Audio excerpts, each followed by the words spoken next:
Welcome everyone. उम्मीद है कि आप सब खुश होंगे। तो आज का जो हमारा इम्पोर्टेंट टॉपिक है वो बहुत ज़्यादा इम्पोर्टेंट है, वह सिनैप्सेस राइटिंग। तो वो हर फील्ड के अंदर ये यूज़ होता है, चाहे वो मेडिकल की हो या किसी और साइंस की हो, क्योंकि सबके अंदर रिसर्च होती है और ये रिसर्च बेस्ड है। तो रिसर्च के अंदर ये लाजमी यूज़ होती है सिनॉप्सिस।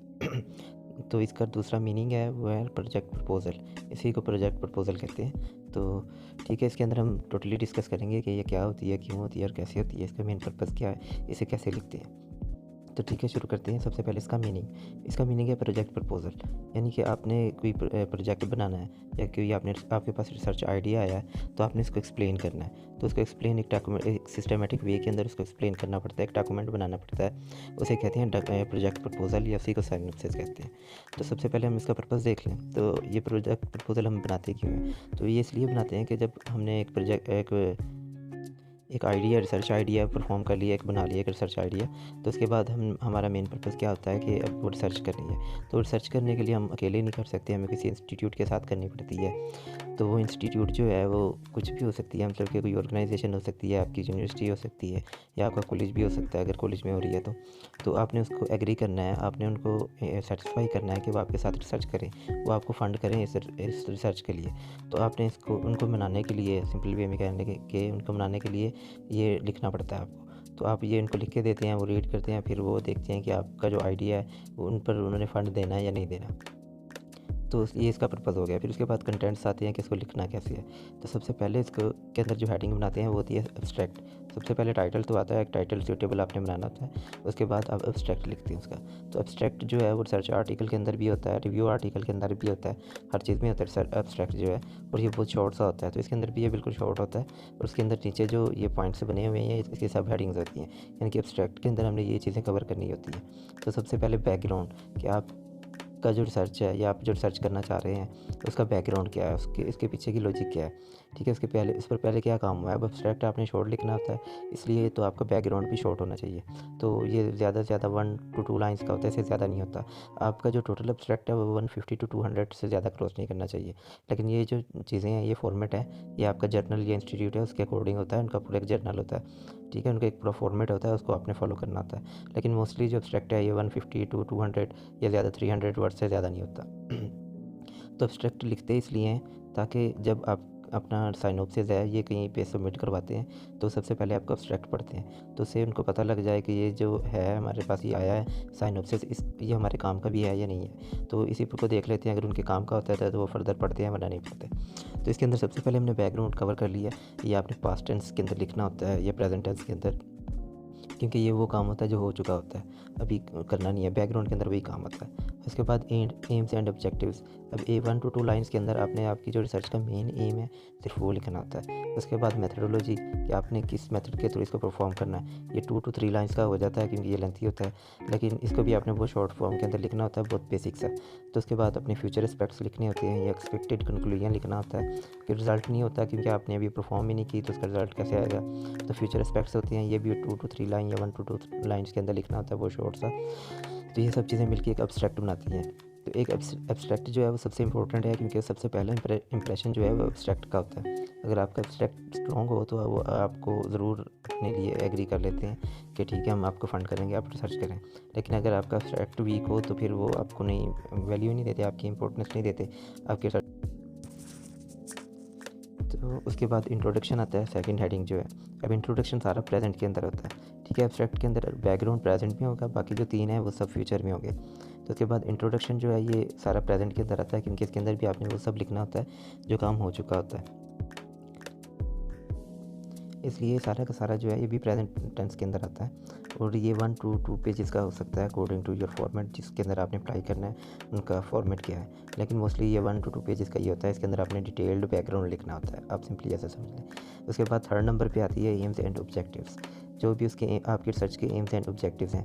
एब्स्ट्रैक्ट के अंदर आप बहुत शॉर्ट सा लिखते हैं 1 to 2 लाइन्स का, लेकिन यहाँ आप बहुत डिटेल में लिखते हैं और पॉइंट्स के अंदर लिखते हैं कि पॉइंट 1 के अंदर सबसे पहला ऑब्जेक्टिव क्या है, इसका एम क्या है आपकी रिसर्च का। सेकंड के अंदर उसका सेकंड क्या होगा, थर्ड के अंदर उसका थर्ड एम क्या होगा। तो जितने भी उसके पॉसिबल एम्स बनते हैं या ऑब्जेक्टिव्स बनते हैं वो सब आपने पॉइंट्स के अंदर कवर करने होते हैं उसके अंदर। उसके बाद आती है हाइपोथेसिस। तो हाइपोथेसिस की हेडिंग के अंदर आप बहुत शॉर्ट होती है, ये 2 टू 3 लाइन्स की होती है बस। इसके अंदर आपने अपना मेन रिसर्च आइडिया लिखना होता है कि आपकी हाइपोथेसिस क्या है। जो रिसर्च आइडिया जो होता है उसी को हाइपोथेसिस कहते हैं कि मैं ये काम करूँगा तो ये होगा, ये एक हाइपोथेसिस है। तो आपने ये लिखना होता है कि ये मेरा रिसर्च आइडिया है कि अगर मैं इस रिसर्च के अंदर ये काम करूँगा तो उसका ये बेनिफिट होगा, या ये चीज़ या ये रिज़ल्ट आएगा। तो आपने ये हाइपोथेसिस इसके अंदर लिखनी होती है और 2 टू 3 लाइन्स लिखनी होती हैं, कोई ज़्यादा बातें नहीं लिखनी होती, बस में टू द पॉइंट लिखना होता है। उसके बाद 5th पे आती है मेथोडोलॉजी। तो मेथोडोलॉजी के अंदर यहाँ आपने पूरा एक्सप्लेन करना होता है कि आप क्या मेथड अप्लाई करेंगे। तो ये आपने फ्यूचर में लिखने होती हैं क्योंकि ये आपने परफॉर्म करने हैं, अभी किए नहीं हैं। इसलिए ये सब का सब जो है मेथोडोलॉजी ये भी फ्यूचर के अंदर आता है और पूरी डिटेल और पूरा सिस्टमेटिक वे के अंदर आपने एक्सप्लेन करना होता है। एक पूरे पॉइंट्स बनाकर या टेबल बनाकर जो भी चीज़ें ज़रूरी हैं वो सब अपने अप्लाई करनी होती हैं इसके अंदर, कि ये मेरा मेथोडोलॉजी होगी, मैं ये चीज़ें लूँगा, ये सैंपल लूँगा, उसके अलावा ये केमिकल मैं यूज़ करूँगा, उसको इस तरह से यूज़ करूँगा और इस तरह के प्रैक्टिकल परफॉर्म करूँगा, या इस तरह के टेस्ट अप्लाई करूँगा। उसके बाद आता है स्टैटिस्टिकल एनालिसिस, यानी कि हर रिसर्च के अंदर कुछ ना कुछ स्टैटिस्टिक अप्लाई होती है। अगर नहीं होती, कुछ के अंदर नहीं भी हो रही होती है, लेकिन मोस्टली के अंदर होती है, चाहे वो किसी भी फील्ड की हो। तो आपने क्या स्टैटिस्टिक्स अप्लाई करनी है उसके अंदर, क्या उसके अंदर स्टैटिस्टिकल टेस्ट लगाने हैं, ये सब का सब आपने परफॉर्म करना, जिसके अंदर लिखना होता है कि मैं ये परफॉर्म करूँगा, ये स्टैटिस्टिक लगाऊंगा, वो आपने यहाँ लिखने होते हैं। उसके बाद 7th पे आता है फ्यूचर एस्पेक्ट्स, कि आपके फ्यूचर के अंदर इसकी आपकी रिसर्च की क्या वैल्यू होगी, या क्या वैल्यू हो सकती है, या इससे क्या बेनिफिट हो सकते हैं। तो ये सब भी आपको यहाँ पे एक्सप्लेन करनी होती है फ्यूचर एस्पेक्ट्स के अंदर। तो इसके अंदर आपने पूरा डिटेल फ्यूचर एस्पेक्ट्स लिखने होते हैं, बिल्कुल शॉर्ट नहीं लिखने होते। तो ज़्यादातर पॉइंट्स के अंदर भी लिख सकते हैं, वैसे पैराग्राफ फॉर्म के अंदर भी लिख सकते हैं। तो ये जर्नल पे डिपेंड करता है उनका क्या फॉर्मेट है। तो ये सब आपने परफॉर्म करने होते हैं, इसके अंदर लिखने होते हैं। 1 2 3 4 का पॉइंट्स बना लें या फिर पैराग्राफ बना लें, लेकिन डिटेल के अंदर करने होते हैं।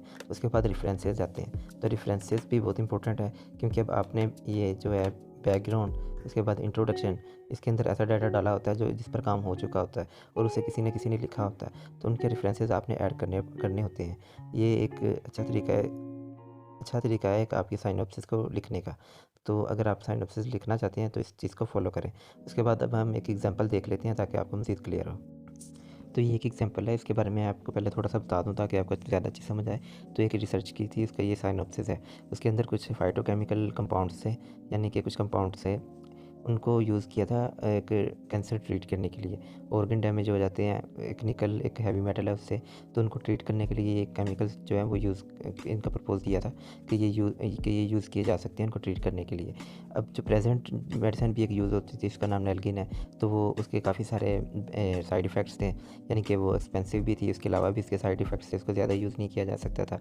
तो इन सब को रिप्लेस करने के लिए ये वाले केमिकल्स सजेस्ट किए थे। तो इनका ये पूरा साइनॉप्सिस बनाया था। तो देख लेते हैं। पहले सबसे पहले एब्स्ट्रैक्ट लिखा था, एब्स्ट्रैक्ट के अंदर बैकग्राउंड। अच्छा, अब ये जो हेडिंग्स होती हैं ये कुछ जर्नल ऑर्गेनाइजेशंस के अंदर होती हैं कि ये हेडिंग्स एब्स्ट्रैक्ट के अंदर बनानी है, और कुछ के अंदर होता है कि ये नहीं बनाना है। लेकिन अगर ये हेडिंग नहीं भी बनानी तो ये सब कुछ कवर करना होता है इसके अंदर। तो बिल्कुल इसी तरह अगर नहीं होगी तो ये बैकग्राउंड की हेडिंग भी उठा देंगे, ये एम्स की भी, मेथड्स की भी। उसके बाद ये एक्सपेक्टेड कंक्लूजन, ये फ्यूचर एस्पेक्ट जो है ये इसकी भी उठा देंगे, हेडिंग ख़त्म कर देंगे।